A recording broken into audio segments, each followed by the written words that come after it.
Research shows that people are lonely. Not just a little bit lonely, a lot lonely. In fact, up to 30+% of people report being lonely several times a week. And it can go even up higher than there depending on the age bracket they're in.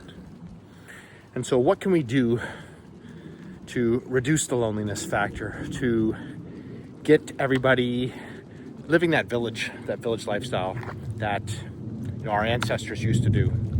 Maybe even, just a generation before us used to do. I created a community, we call it the Be a Pro community, where everyone is looking to collaborate instead of competing. When you collaborate together, when you get in a room with like-minded people, when you start thinking about winning, when you start talking about winning, when you start supporting the people that are winning, something changes inside of you, and all of a sudden, it's like the red car effect when people say, look for the red cars and then tell me how many blue cars there were, and you can't. When you're constantly looking at opportunities, when you're talking with people who are looking for opportunities, all you can look for, all you can see then is opportunities. Let's talk about the loneliness that's out there. As we become a more digitized world, as people are working from home, as we're able to live further and further away from people and still able to communicate and do our job, that actually causes the problems of loneliness and the lack of sense of community because of that. So it's kind of twofold there, right? It gives you the freedom to do what you want, but it also takes away what humans yearn for, and that's that human connection. I was looking through a bunch of different studies, and I could give you all these percentages.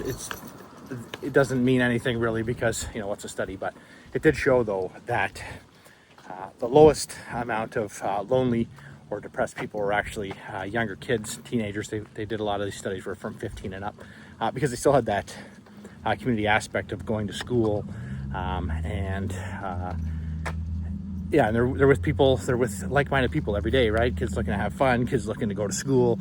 And I know a lot of people, discussions, nowadays about should you go to school and college.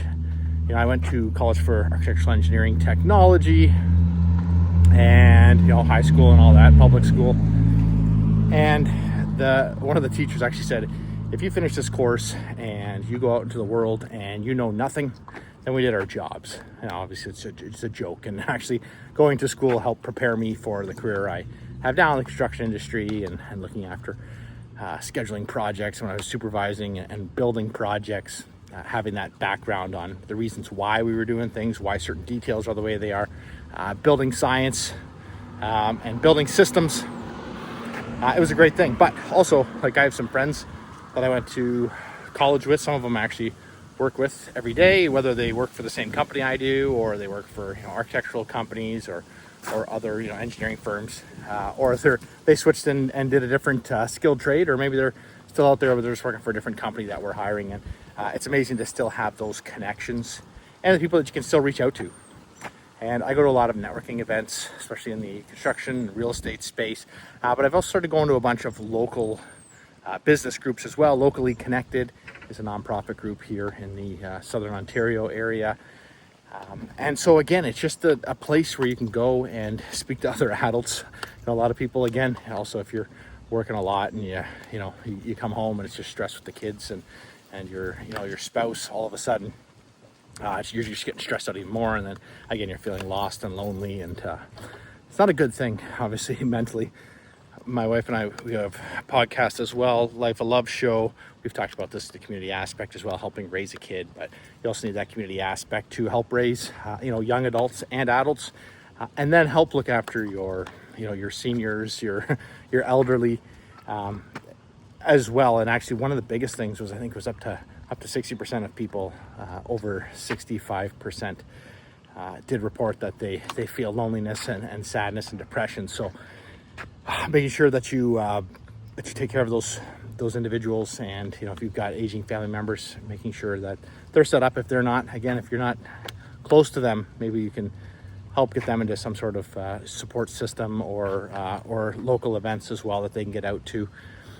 And then as well, in the construction industry, taking care of those senior workers, because once their knowledge is gone, it's gone. And when they're no longer in the industry anymore, and no one is, you can't rely on them anymore for that information, all of a sudden you've lost valuable skills that used to help propel your business. And where do you go from there once you lose those skills if you haven't transferred it to somebody else? So again, that's why I want to pop on here, talk about living that pro lifestyle.